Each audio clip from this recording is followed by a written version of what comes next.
नाज़रीन आदाब, न्यूज़ 18 उर्दू में आपका इस्तकबाल है। मैं हूं मोहम्मद विसाल आजम और आप देख रहे हैं हमारे खास पेशकश दो रुख में आज जो मौजू है वो है उत्तर प्रदेश में बढ़ता क्राइम का ग्राफ। जी हाँ, उत्तर प्रदेश में ख़ास तौर से ये बातें कही जा रही थी कि योगी शासन में, योगी के दौर इक़्तिदार में जो जराइम है उस पर बहुत ज़्यादा कंट्रोल कर लिया गया है और जो मुजरिम है या तो वो सरेंडर कर रहे हैं या फिर वो मुजरिमाना पेशा छोड़ रहे हैं।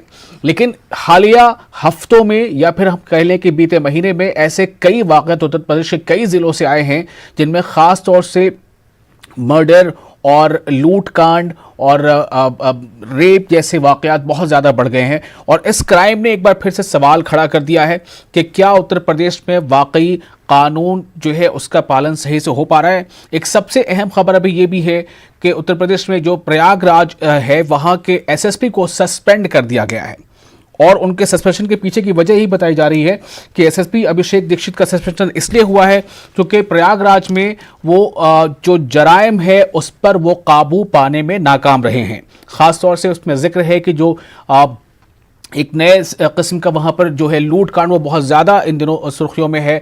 जो बाइकर्स आते हैं और वो लूट कर कुछ ले जाते हैं, तो बाइक लुटेरे और जो बैंकों में, एटीएम्स में या जो ऐसे इकोनॉमिक और दूसरे इदारे हैं वहाँ पर लूट कांड बहुत ज़्यादा बढ़ चुका है। तो उन पर ये एक सस्पेंशन उनका ये ख़ास तौर से बता रहा है कि कहीं ना कहीं बहुत ज़्यादा दबाव है उत्तर प्रदेश हुकूमत पर बढ़ते क्राइम ग्राफ को लेकर।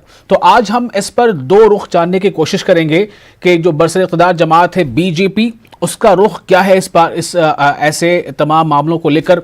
और साथ ही समाजवादी पार्टी से हमारे साथ जो लीडर हैं वंदना सिंह जो समाजवादी पार्टी के तर्जुमान है, उनसे रुख ये जानेंगे कि ऑपोजिशन पार्टी का रुख इस पर क्या है। तो मनीष शुक्ला हमारे साथ जुड़ेंगे बीजेपी से और वंदना सिंह तर्जुमान है समाजवादी पार्टी की। वंदना, आपका बहुत इस्तकबाल है। बहुत सारे क्राइम के ऐसे वाकयात अचानक ऐसा लग रहा है कि बहुत ज़्यादा सुर्खियों में है, ख़ासतौर से हालांकि वो अपोजिशन में वहाँ पर ज़रूर हैं, आपकी पार्टी के नहीं, लेकिन प्रियंका गांधी ने भी लगातार चिट्ठियाँ उन्होंने लिखी हैं।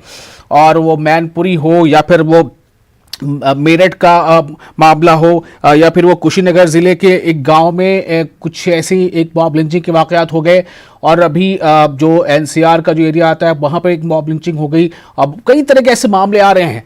मैं ये जानना चाहता हूँ कि क्या ये जो है क्राइम का थोड़ा बढ़ना, थोड़ा घटना, ये सब कुछ नॉर्मल है या वादों और दावों के बरखिलाफ ये बिल्कुल अलग है, इसकी कल्पना भी शायद नहीं की गई थी।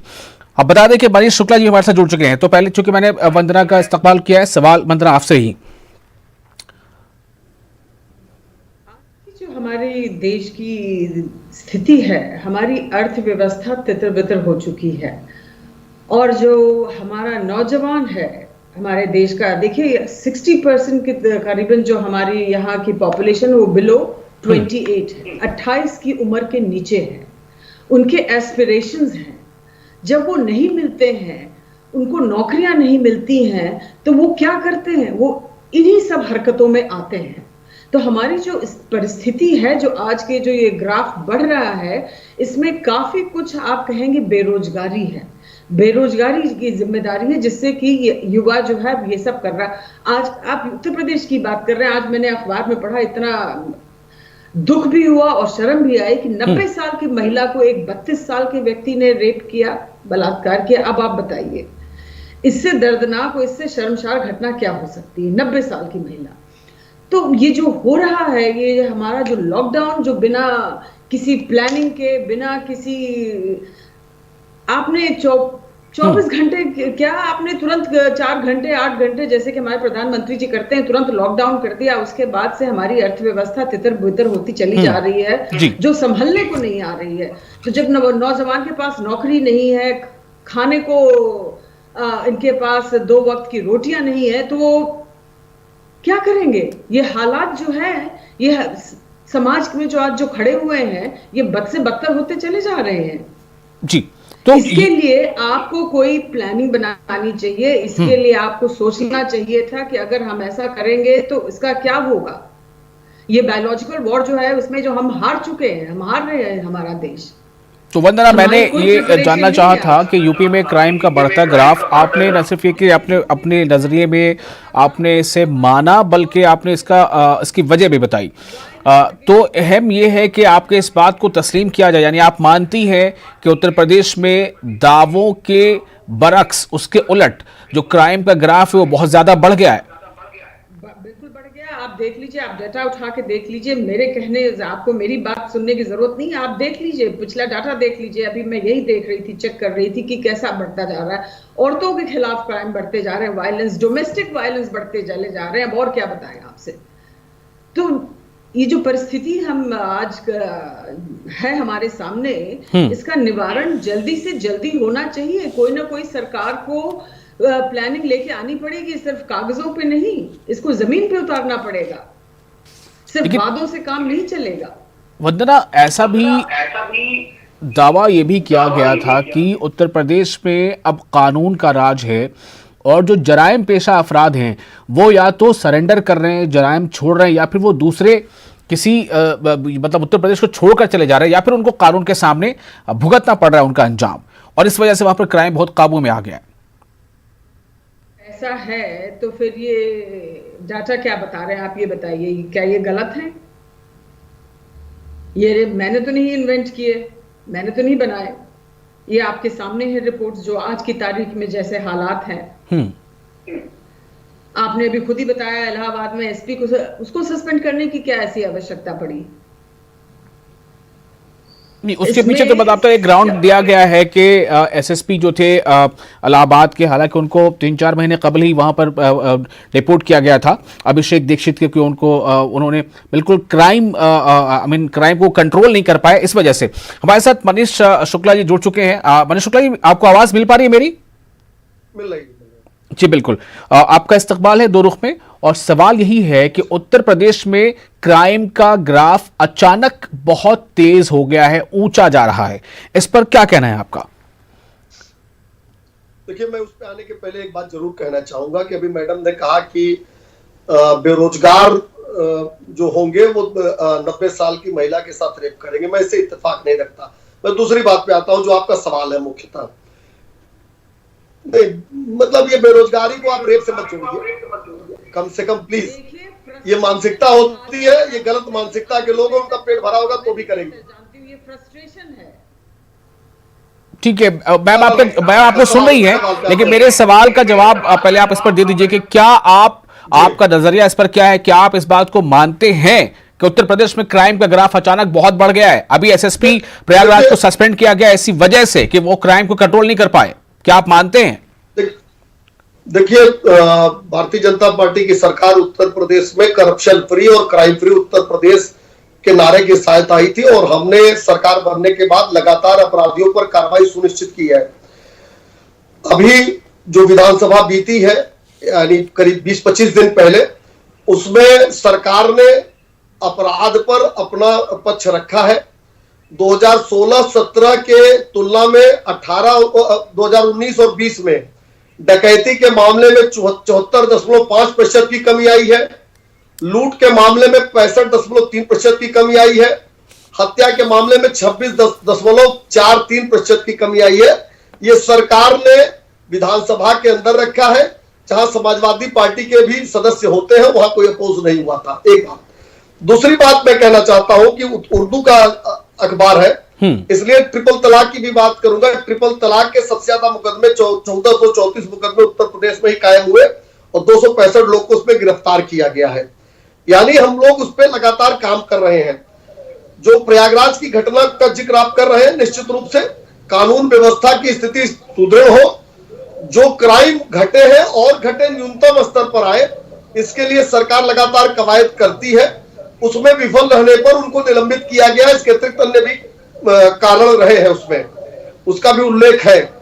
तो निश्चित रूप से सबसे बड़ा जो परिवर्तन आया हमारी सरकार बनने के बाद, वो आया है कि अपराधियों को जो पहले राजनीतिक संरक्षण मिलता था, वो खत्म हुआ है।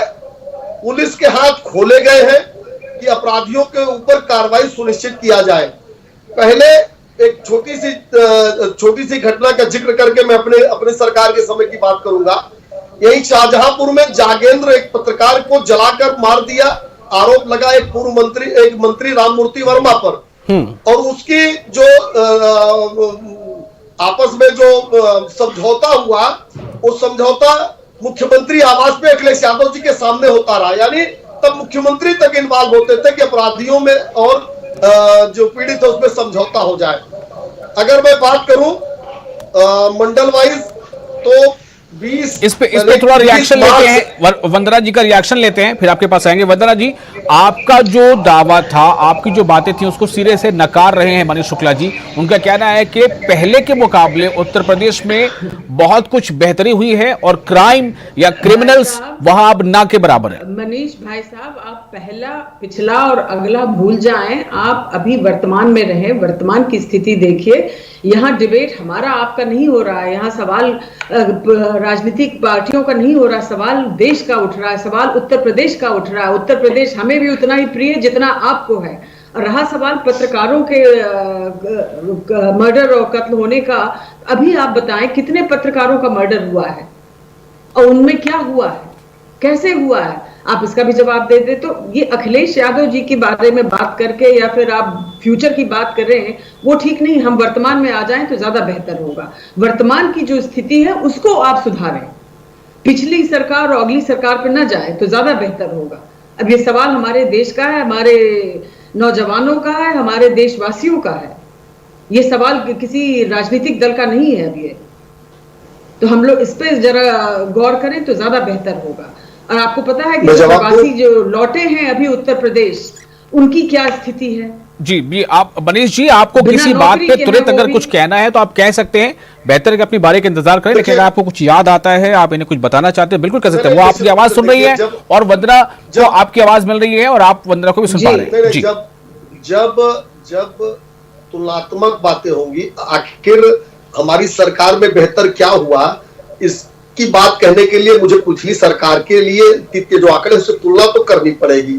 मैंने इस बात को इसलिए कहा कि जब मुख्यमंत्री का आवाज इन्वॉल्व होता हो कि अपराधी और पीड़ित में समझौता हो जाए, ये बड़ा परिवर्तन आज उत्तर प्रदेश में हुआ है कि राजनीतिक संरक्षण समाप्त हुआ है। आज हमारी सरकार बनने के बाद, यानी 19 मार्च को सरकार बनी है, 20 मार्च 1917 से लेकर अगस्त तक के आंकड़े जो कहते हैं कि अपराधियों के ऊपर 6,476 कार्रवाइयां हमने की है, जिसमें 13,837 अपराधियों को गिरफ्तार किया गया है, 2419 अपराधी घायल हुए हैं, 125 अपराधी इसमें मारे गए हैं और 941 पुलिसकर्मी घायल हुए हैं, 13 पुलिसकर्मी इसमें शहीद हुए हैं। यानी आप देखिए किस लेवल तक जाके अपराध के खिलाफ कार्रवाई की गई है। इसके अतिरिक्त चाहे गाजीपुर के मुख्तार अंसारी हो, चाहे गाजीपुर के मुख्तार अंसारी हो, चाहे प्रयाग के अतीक अहमद हो, चाहे पश्चिम के भाटी और दुजाना हो, या अन्य जितने भी प्रकार के अपराधी हो, जिनको समाजवादी पार्टी आज भी धर्म और जात के आधार पर बचाने का प्रयास करती है। जब हम कार्रवाई करते हैं तो उनके ऊपर जात का और कभी धर्म का सुरक्षा कवच पहनाती है, सबके ऊपर कार्रवाई नहीं होती। आर्थिक संपत्तियां जो सपा और बसपा के समय में आर्थिक संपत्तियां उन्होंने थी, उस आर्थिक साम्राज्य को भी तोड़ा जा रहा है। किसने बांटा है? आपने बांटा है। होता है तो अपराध करने से डरता है। और रही बात, अभी आपने कहा कि कोरोना काल में करीब 40 लाख भाई हमारे वापस आए, उनको यहाँ रोजगार उपलब्ध कराया गया। नहीं, जहाँ जो बड़े बड़े राज्य थे, जहाँ इनकम 97 लाख सबसे ज्यादा वापस आए हैं, 97 लाख सेकंड नंबर पे रेवेन्यू वो आए हैं। उनकी क्या परिस्थिति है, कैसे उनका गुजारा हो रहा है, पता किया आपने? वंदना जी, मेरी बात कंप्लीट हो जाने दीजिए, मैं आपकी बात सुनूंगा। आपका ही सवाल था, उसका जवाब जरूर। तो दिल्ली, मुंबई और पंजाब और राजस्थान ने जब उनके लिए काम की व्यवस्था नहीं की, उनकी भोजन की व्यवस्था नहीं की, तो उत्तर प्रदेश सरकार ने ऐलान किया कि हम आधार कार्ड नहीं देखेंगे। जो उत्तर प्रदेश की सीमा में है उसके लिए राशन की व्यवस्था करेंगे, फ्री होम क्वारंटाइन की व्यवस्था करेंगे। मनीष जी, दरअसल आप और टॉपिक से ये थोड़ा भटक रहे हैं। मैं उस पर अभी जिक्र नहीं कर रहा हूं। उन्होंने मेरा सवाल सिर्फ पूछा यहाँ था। पर सवाल है उन्होंने क्राइम सवाल को पूछा लेकर। था। क्राइम हालिया दिनों में बढ़े हैं, नहीं बढ़े हैं? अभी सिर्फ मेरठ के 24 घंटे के अंदर 2 मर्डर हुए हैं वहां पर, और जो व्यावसायिक प्रतिष्ठान है उसको वहां लूट हुई है। ऐसे बहुत सारे मामले हो रहे हैं। आप कृपया इस पर अपनी बात रखिए, बराए मेहरबानी। वंदना, आप कुछ कहना चाह रही हैं? नहीं अहमद जी, मैंने देखिए, उनके आज सवाल का है- जवाब दिया था। जी वंदना। आज जो है आप बात कर रहे हैं जब उत्तर प्रदेश की, लॉ एंड ऑर्डर, कानून का किसी को डर ही नहीं रह गया, भय नहीं रह गया। जब इतनी सख्ती, आप जैसे कह रहे हैं मनीष जी की, इतनी सख्ती कर दी गई है, इतने लोग मारे गए, आपने सारे आंकड़े गिना दिए, लेकिन आपने उसमें मासूमों का नाम नहीं लिया। उसमें मासूम भी मारे गए। है कौन वो से? रहा। दूसरी चीज आप ये बताएं, जब इतनी ज्यादा आपने वो सख्ती मासूम अपराधी कौन बरती से हैं है। आपके नजर में एक मासूम मिनट, है? मुझे पूरी करने दे बात। तो ये बताएं, इतने सारे मर्डर्स कैसे हो रहे हैं? फिर कैसे इस तरह से कातिल घूम रहे हैं सड़कों पे? कैसे इतने बलात्कार हो रहे हैं? छोटी छोटी बच्चियों के बलात्कार हो रहे हैं। कानपुर की व्यवस्था आप देख लीजिए, आप उठाइए, दिल दहल जाने वाली घटनाएं पढ़ने को मिलती हैं। ये क्यों हो रहा है? फिर तो लोगों में दहशत नहीं है सरकार का? अगर पुलिस इतनी ज्यादा सख्ती कर रही है, आप कह रहे हैं कि कानून व्यवस्था बहुत मजबूत कर दी है, तो फिर क्यों नहीं है लोगों में भय? अब आप ही इसका कारण बता दें। आप मुझसे सहमत नहीं तो मैं आपकी सुनना चाहूंगी कि आपका क्या कहना है, क्यों ऐसा हो गया है? मनीष जी, ऐसे मुकाम पर मनीष जी, क्यों over to you। पहुंच गए हैं? वंदना, आपसे सवाल नहीं करें। नहीं, देखिए एक तो वंदना जी को बताना चाहिए कि वो मासूम अपराधी कौन है जो इनके नजर में मासूम है। समाजवादी पार्टी की नजर में मासूम है, आप जबकि ये आतंकवादी और बताएं, समाजवादी अपराधी पार्टी इनकी की नजर बात में मैं नहीं मासूम कर रही होते हूं। हैं। आतंकवादी और अपराधी हमेशा से समाजवादी पार्टी की नजर में मासूम होते हैं। मैं फिर से कहूंगा, देखिए वंदना जी क्या कह रही हैं, उनका वो कहना है। जो आंकड़े हैं जो सरकार ने विधानसभा के अंदर रखे, उसके आंकड़े हमने दिए। 20 मार्च 2017 से लेके अगस्त 2020 तक के आंकड़ों को भी मैंने रखा कि कितनी कार्रवाइयां हुई, कितने लोग मारे गए, कितनी गिरफ्तारियां हुई। इसके अतिरिक्त आप उत्तर प्रदेश को उठाकर देख लेंगे तो रोज दिखेगा कि करोड़ों की संपत्तियां जिन्होंने अर्जित की थी, अरबों की संपत्तियां जिन्होंने अर्जित की थी सपा बसपा के समय में, आज उनके ऊपर बुलडोजर चल रहे हैं, जब्तीकरण की कार्रवाई हो रही है और उनके आर्थिक साम्राज्य को भी तोड़ा जा रहा है। देखिए, मैं सिर्फ एक सेकंड, मुझे एक सेकंड दे, मैं बीच में आना चाहती हूँ। आपसे वंदना कहना तो बोलिए, नहीं चाहती वंदना थी, बोलिए। लेकिन मैं कहना चाहती हूँ, आपने कहा सबकी संपत्तियां जब्त करनी चाहती। जब विकास दुबे का ये मसला हुआ है, उसमें आपके नेताओं के नाम आ रहे थे, उसकी आपने छानबीन करवाई? कोई कार्रवाई की गई? बिल्कुल बिल्कुल वंदना जी, अच्छा सवाल आपने किया जी। बिल्कुल, मैं ये जानना चाहती हूँ। देखिए आज विकास दुबे इस दुनिया में नहीं है। उनकी माँ का एक वर्जन मैं सुनाना चाहता हूँ। उनकी माँ ने कहा कि भैया तो हमारा जो है सपा में था, और विकास दुबे की पत्नी समाजवादी पार्टी से जिला पंचायत की सदस्य रही। जरूर, चलिए मान लिया, आगे विकास बताइए। दुबे के जो गैंग के मेंबर थे, उनकी फोटो श्री अखिलेश यादव जी के साथ आई है, और ऐसे नहीं फोटो किसी शादी विवाह में आई। फोटो उनके साथ सिंगल फोटो, हाथ मिलाते हुए, मुस्कुराते हुए, गले मिलते हुए। तो ये विकास दुबे हो चाहे, अब आप ये बताएं मनीष जी, जो आपके नेताओं, खैर ये तो आपने गिना दिया समाजवादी, अब आप अपने नेताओं पे आ जाएं जिनका नाम उसमें था, उन पे आपने क्या किया? कोई कार्रवाई की, छानबीन की? नहीं, किसने लिया? विकास दुबे ने आपसे लिया था।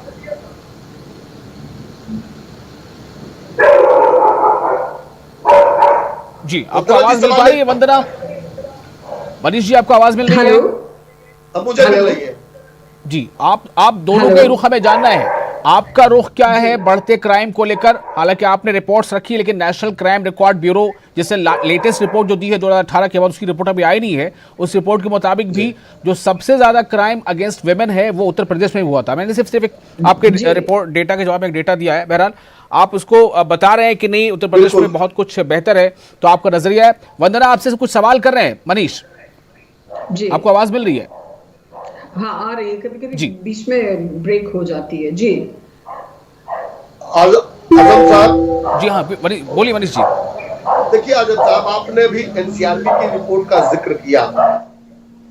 11.5% अपराध दिखाए गए हैं उत्तर प्रदेश में होते हैं, लेकिन उत्तर प्रदेश की जनसंख्या पूरे देश की जनसंख्या के अनुपात में करीब 18% है, 17 से 18% होगी, क्योंकि 11 में 16.45% थी जो 18% के आसपास हो गई है पूरे देश की जनसंख्या के अनुसार। लेकिन अगर आप एनसीआरबी की रिपोर्ट को सामने रखिए तो 11.5 के बाद महाराष्ट्र में अपराध 10.2। अभी हम सिर्फ उत्तर प्रदेश का जिक्र कर रहे हैं, नहीं और उसमें ये बात आ रही है नेशनल क्राइम रिकॉर्ड ब्यूरो में कि विमेन के खिलाफ जो क्राइम है वो सबसे ज्यादा यूपी में है। मुझे सिर्फ ये चाहिए जवाब। आप अगर ना दें कोई बात नहीं, ऐसे तो फिर हम पूरे राज्य का डिस्कस करते रहेंगे तो मुश्किल है, लेकिन जो आपने बताया कि बढ़ना या घटना, वंदना मैं आपसे जानना चाहूंगा कि आप ये जो आंकड़े दे रहे हैं मनीष शुक्ला जी, आप उनके जवाब में आपका क्या नजरिया है?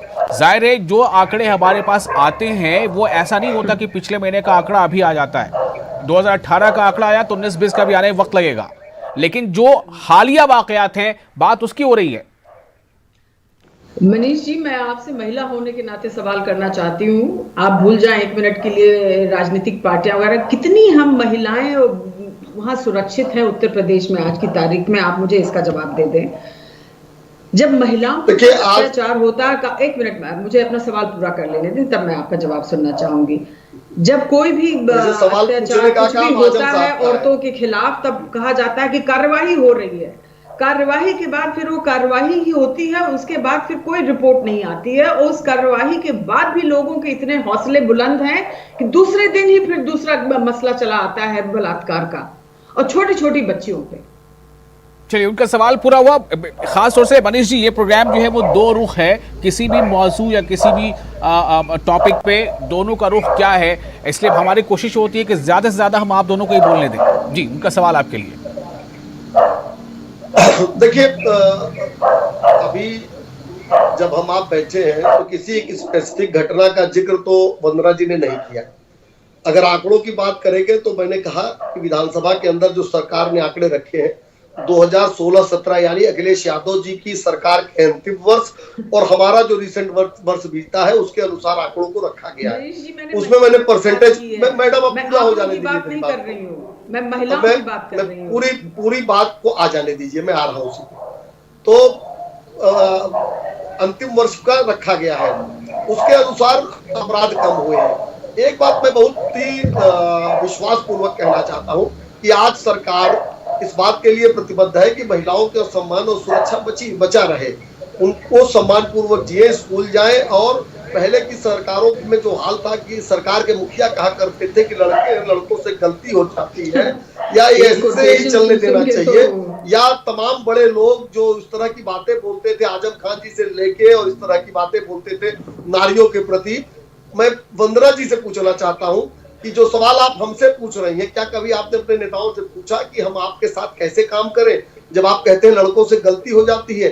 या वंदना जी, क्वेश्चन है आपके लिए। कही थी, मैं जिनको कह नहीं सकता हूँ जी, मैं कह नहीं सकता, उन शब्दों का प्रयोग नहीं कर सकता हूँ। उन्होंने कहा कि महिलाएं मशीन होती है बच्चा पैदा करने की। एक सवाल आपको उन लोगों से जरूर पूछना चाहिए था कि हम आपके साथ पार्टी में कैसे काम करें। आपने ये कैसे सोच लिया कि हम लोगों के मन में, हम महिलाओं के मन में ये सवाल नहीं आते हैं? जरूर आते हैं, और यही सवाल मैं आपसे भी पूछना चाहती हूँ। आपने तो पिछली बातें कर दी कि उस नेता ने ऐसा कहा, इस नेता ने ऐसा कहा।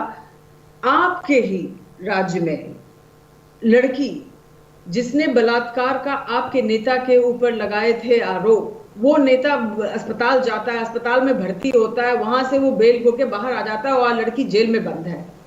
ये न्याय है आपका? वंदना जी, अब आप समझदार हैं, आप समझ ही गए होंगे मैंने किसकी चर्चा की। अधिकार क्षेत्र में अगर न्यायालय है तो मैं उस पर कोई टिप्पणी नहीं कर सकता। आपकी आवाज और न्यायालय ने किसको जमानत दिया, किस आधार पे जमानत दिया, अब आप न्यायाधीश और उच्च न्यायालय के न्यायालय पर अगर आप सवाल खड़ा कर सकती हो तो करिए। अब हमारी सरकार का जो काम था, सुप्रीम कोर्ट का निर्देश मिला एसआईटी का गठन करिए, तत्काल एसआईटी का।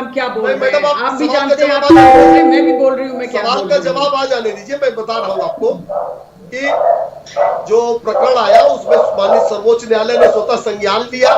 सर्वोच्च न्यायालय ने कहा एसआईटी का गठन करिए, और माननीय उच्च न्यायालय के निर्देश में सारी कार्रवाइयां हुई, उसकी देखरेख में कार्रवाई हुई। अब सुप्रीम कोर्ट के निर्देश में उच्च न्यायालय की देखरेख में जो कार्रवाई हुई उस पे आप सवाल खड़ा कर रही हैं। लेकिन गायत्री प्रजापति को अंतिम दिन तक, चुनाव के दिन तक जाके अखिलेश यादव अपनी गाड़ी पे बैठा के प्रचार कर रहे थे, उसमें भी आपने सवाल कभी पूछा? हमने तो सुप्रीम कोर्ट के आदेश का पालन किया। सुप्रीम कोर्ट आपने तो अपने नेता को बचा लिया, उस महिला से आपने पूछा, उस महिला को संरक्षण देने की कोशिश की। डालिए वंदना जी, सुनने की भी आदत डालिए। गायत्री प्रजापति के प्रकरण पर महिला थाने जाती है, कप्तान के यहाँ जाती है, डीजीपी के यहाँ जाती है और सुप्रीम कोर्ट जाती है, तब उसकी एफआईआर दर्ज होती है। हमारी सरकार में तत्काल एसआईटी का गठन करके उच्च न्यायालय के अधीन कर दिया जाता है, उच्च न्यायालय के अनुसार उसके ऊपर कार्रवाई सुनिश्चित होती है। क्या आपने कभी अखिलेश यादव जी से पूछा कि गायत्री प्रजापति के प्रचार में आप अमेठी क्यों जा रहे हैं? गायत्री प्रजापति अंदर गए थे। नहीं गए थे वो आप क्या भूल रही हैं, क्या प्रकरण है वो? आप भूल रही हैं। मैं कोई भूल नहीं रही हूँ, 2017 का कोई विधानसभा भूल का नहीं कर रही हूँ मैं। अमेठी से प्रत्याशी गायत्री प्रजापति जो है ना पिछला ही गिनवाते बैठे रहेंगे भाई साहब। आप अभी आ जाइए, मैं वर्तमान की बात करना चाहती हूँ आपसे। मैं भूतकाल में नहीं जीती हूँ और ना ही आप जीते हैं। आप अभी की बताइए, आपको पूर्ण बहुमत की सरकार है, आपके लिए सहज सवाल है तो आप जिएंगे नहीं। आपको पब्लिक किस लिए लाई है उत्तर प्रदेश में? मेरा पूर्ण बहुमत से। हमने तो अपराध के मैनिफेस्टो था, आपने जो वादा किया था पब्लिक को, उसमें बताइए कितनों में खरे निकले हैं आप? बेटी बचाओ बेटी पढ़ाओ का नारा दिया आपने। एक मिनट, बेटी बचाओ बेटी पढ़ाओ का नारा दिया आपने। जब बेटियां बचेंगी तब तो पढ़ेंगी। आपको बुरा लगता है कि बेटी बचाओ बेटी पढ़ाओ? मुझे कोई बुरा नहीं लगता है।